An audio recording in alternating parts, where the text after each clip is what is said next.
Hello అండి. Hi.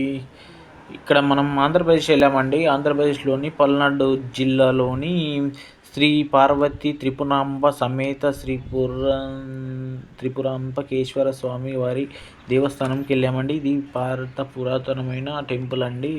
చూడండి, entrance మెట్లు చూశారు కదండి. లోపల ఎంట్రన్స్ ద్వారం అండి.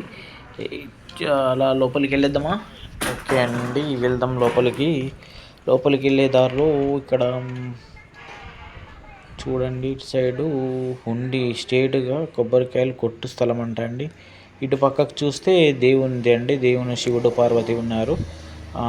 ఇటు పక్కన సీసీ కెమెరా ఒకటి ఉంది. ఇట్లానే స్ట్రేట్‌గా వెళ్తే కొబ్బరికాయలు కొట్టు స్థలం.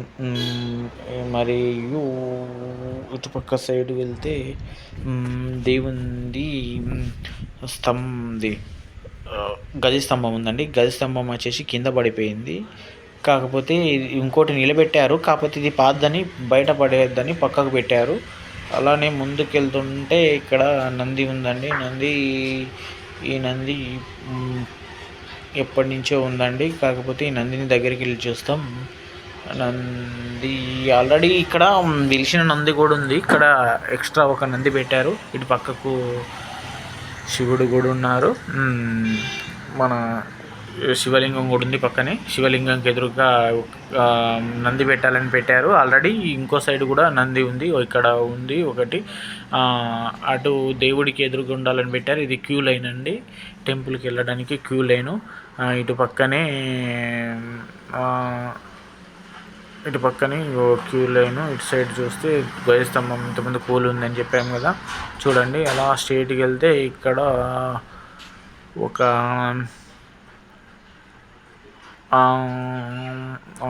అదేమో అండి, ఇక టెంపుల్కు సంబంధించినది ఒకటి ఇల్లు ఉంది. అయితే ఇందులో నవగ్రహాలు అండి. నవగ్రహాలు చూడండి, శని పూజ ఆ పూజ అంటారు కదా. పూజలు చేసుకోవడానికి నవగ్రహాలకి సంబంధించింది ఒకటి ఉంది. పక్కనే హోమం గిట్లా చేసుకోవడానికి అవి కర్రలు అండి. ఇటు పక్కకు చూస్తే ఇక్కడ హోమగుండం అండి. ఎవరు ఇంట్లో వారు కానీ బయటి వారు కానీ ఎవరైనా టెంపుల్ వచ్చి హోమం చేసుకోవచ్చు. ఇక్కడ మళ్ళీ ఇంకొక నంది ఉందండి. కొంచెం ముందుకెళ్తే క్యూ లైను. దాంతో పాటు ఇంకో దేవునికి సంబంధించిన ఇది ఒక గజస్తంభం స్థాపించేదండి. ఇటుపక్క కొబ్బరికాయలు కొట్టే స్థలం అంటే ఇటు రెండు పక్కల ఉంది. అటుపక్క ఇటుపక్క అని రెండు సైడ్లు ఉంది. అలానే కొంచెం ముందుకు వెళ్తే ఇక్కడ త్రిపురాంబేశ్వర స్వామి వారి దేవస్థానం అని ఒక బోర్డు ఉందండి. ఇక్కడ ఆలయ కమిటీ యొక్క మెంబర్స్ ఇవి ఉంటాయి. అయితే ఇక్కడ పక్కన కూడా శివలింగం ఒకటి ఉందండి. నంది కూడా ఇంకోటి ఉంది. ఈ టెంపుల్ చాలా ప్రసిద్ధిగాంచిన టెంపుల్ అండి. చాలా సంవత్సరాల క్రితం పిలిచింది. కాకపోతే ఇక్కడికి వీక్లీస్ ఉంటాయి కదా, సోమవారం శుక్రవారం ఇలాంటి టైంలో అయితే ఫుల్ జనాలు వస్తూ ఉంటారు. కాకపోతే ఇది ద్వారానికి ఇంకో పక్క ఎంట్రన్స్ అండి. కాకపోతే గర్భగుడిలోకి ఎంట్రన్స్ లేదన్నారు. అంటే కాకపోతే బయట పక్క తీసాం. ఇది కేవలం అందరికీ తెలియడం కోసమే అండి, ఎవరిని ఇబ్బంది పెట్టడం కోసం కాదు. చూడండి, ఎంత టెంపుల్ చూస్తేనే అర్థమవుతుంది ఎంత పురాతనమైన టెంపుల్.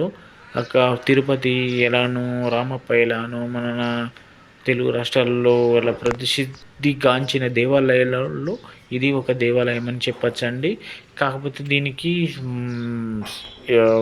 వీక్లీ టైమ్స్లో బాగా జనాభా ఉంటారు.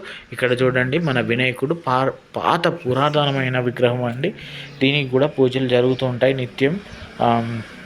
ఇలాంటి నంది విగ్రహం చూడండి. నంది విగ్రహం పక్కనే ఇంకో విగ్రహం ఉంది. ఈ విగ్రహాలన్నీ చాలా చూస్తేనే అర్థమవుతుంది ఈ గుడి ఎంత పురాతనమైందో. ఈ కట్టడం చాలా